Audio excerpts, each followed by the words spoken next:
নমস্কাৰ, মই দিলীপ গগৈ আপোনালোক সকলোকে মোৰ ইউটিউব চেনেললৈ স্বাগতম জনাইছোঁ। আজি 5 জুন বিশ্ব পৰিৱেশ দিৱসৰ সকলোলৈকে আন্তৰিক শুভেচ্ছা আৰু অভিনন্দন জ্ঞাপন কৰিছোঁ আৰু লগতে সকলোৰে সুস্বাস্থ্য কামনা কৰি আজি মই মোৰ ভিডিঅ'টি আৰম্ভ কৰিছোঁ।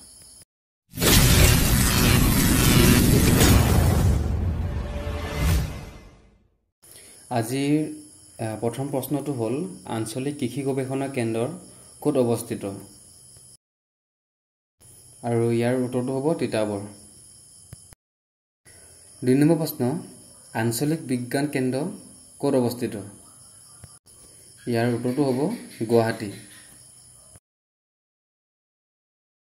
3 নম্বৰ প্ৰশ্ন, উত্তৰ-পূব সীমান্তৰ ৰেলৱে মুখ্য কাৰ্যালয় ক'ত অৱস্থিত? ইয়াৰ উত্তৰটো হ'ব মালিগাঁও। 4 নম্বৰ প্ৰশ্ন, কেন্দ্ৰীয় মুগা এৰী গৱেষণা কেন্দ্ৰ অসমৰ কোন জিলাত অৱস্থিত? ইয়াৰ উত্তৰটো হ'ব যোৰহাট। যোৰহাট জিলাত কেন্দ্ৰীয় মুগা এৰী গৱেষণা কেন্দ্ৰ অৱস্থিত।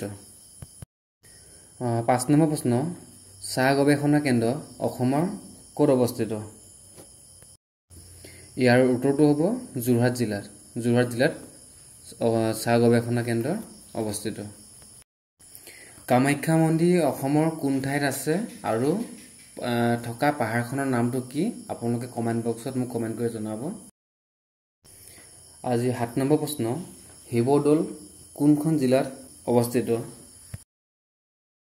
ইয়াৰ উত্তৰটো হ'ব শিৱদৌল অসমৰ শিৱসাগৰ জিলাত অৱস্থিত। আজি 8 নম্বৰ প্ৰশ্ন, শ্ৰী শ্ৰী সূৰ্য পাহাৰ মন্দিৰ ক'ত অৱস্থিত?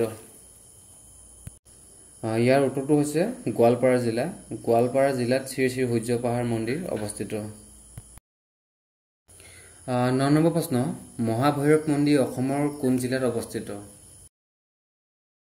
ইয়াৰ উত্তৰটো হ'ব মহাভৈৰৱ মন্দিৰ অসমৰ তেজপুৰ জিলাত অৱস্থিত। আজি 10 নম্বৰ প্ৰশ্নটো হ'ল মদন কামদেৱ দেৱালয় ক'ত অৱস্থিত?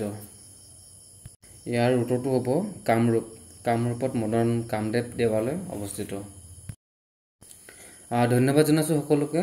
আজি 10টা প্ৰশ্ন আপোনালোকলৈ আগবঢ়ালোঁ আৰু অহাকাইলৈ আৰু 10টা প্ৰশ্ন মই আপোনালোকক দিম এনেকৈ।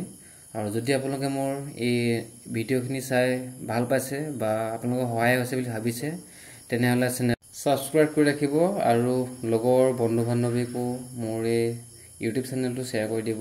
আৰু যিসকলে নতুনকৈ এবাৰ অসম পুলিচ বা ফৰেষ্টত ইণ্টাৰভিউ দিবলৈ সাজু হৈছে তেখেতসকলৰ কিছুমান সহায়ৰ ক্ষেত্ৰত ভিডিঅ' বনাম বা প্ৰস্তুত কৰিছোঁ। গতিকে আপোনালোকে ভিডিঅ'খিনি চাব বুলি মই সকলোকে অনুৰোধ জনাইছোঁ। ধন্যবাদ। জয় অসম।